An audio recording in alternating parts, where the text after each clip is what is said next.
नमस्ते बच्चों, सोनालिका ई गुरुकुल में आपका स्वागत है। आज हम आपके लिए एक बहुत ही रोमांचक कहानी लेकर आए हैं। माता पार्वती और भगवान शिव के पुत्र भगवान गणेश हिंदू धर्म के सबसे ज्यादा पूजे जाने वाले देवताओं में से एक हैं। इन्हें कई नामों से जाना जाता है। विनायक, गणपति, लंबोदर, एक दंत इत्यादि इनके सबसे मशहूर नाम हैं। और सबसे दिलचस्प बात यह है कि इनके हर नाम के पीछे कई कहानियां छिपी हुई हैं। आज सोनालिका ई गुरुकुल आपके लिए इन्हीं में से एक कहानी लेकर आए हैं। आज हम आपको भगवान गणेश के एक दंत नाम की कहानी सुनाएंगे। एक बार जब सभी देवताओं ने महर्षि वेदव्यास को विश्व के सबसे बड़े महाकाव्य महाभारत को लिखने का आदेश दिया, तो उन्होंने सर्वबुद्धिमान गणेश से इसे लिखने की प्रार्थना की। गणेश मान तो गए, पर उनकी एक शर्त थी। उन्होंने महर्षि व्यास से हाथ जोड़कर कहा, गुरुवर, मुझे आपका प्रस्ताव मंजूर है, पर मेरी एक शर्त है। कथा सुनाने के दौरान आप एक बार भी नहीं रुकेंगे। यदि रुक गए तो मैं उसी समय लेख को बीच में छोड़कर चला जाऊंगा। महर्षि व्यास ने इस बारे में सोचा और मान गए, लेकिन वे भी कुछ कम चतुर न थे।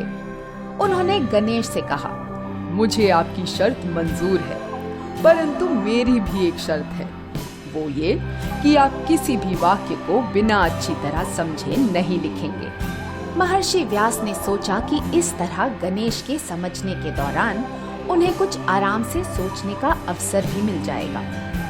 गणेश जी ने उनकी बात मान ली और वे दोनों एक दूसरे के सामने बैठकर अपनी अपनी भूमिका निभाने में लग गए। महर्षि व्यास ने बहुत तेज गति से बोलना शुरू किया और उसी गति में श्री गणेश ने महाकाव्य को लिखना जारी रखा।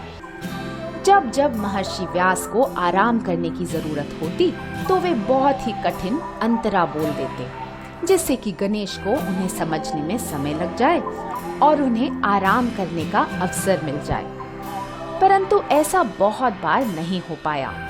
जितनी तेजी से महर्षि बोल रहे थे, उतनी ही तेजी से गणेश हर शब्द को समझकर लिख रहे थे। ऐसा माना जाता है कि इसी जल्दबाजी से लिखने के कारण गणेश जी का कलम टूट गया। परंतु महर्षि की गति के साथ मेल रखने के लिए गणेश जी ने अपना एक दांत तोड़कर उससे लिखना जारी रखा।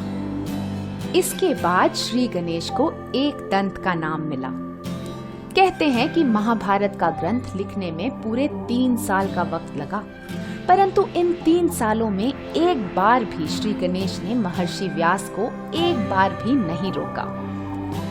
तो कभी अगर आप महाभारत के ग्रंथ को पढ़ें और बीच बीच में आपके सामने बहुत कठिन अंतरे आए, तो आप समझ जाइएगा कि उस समय महर्षि व्यास विश्राम करने की चेष्टा कर रहे थे। इस कहानी से हमें ये सीख मिलती है कि जब भी हम कोई काम शुरू करें, तो पूरी लगन के साथ किसी भी तरह से हमें उसे खत्म करने का प्रयास करना चाहिए।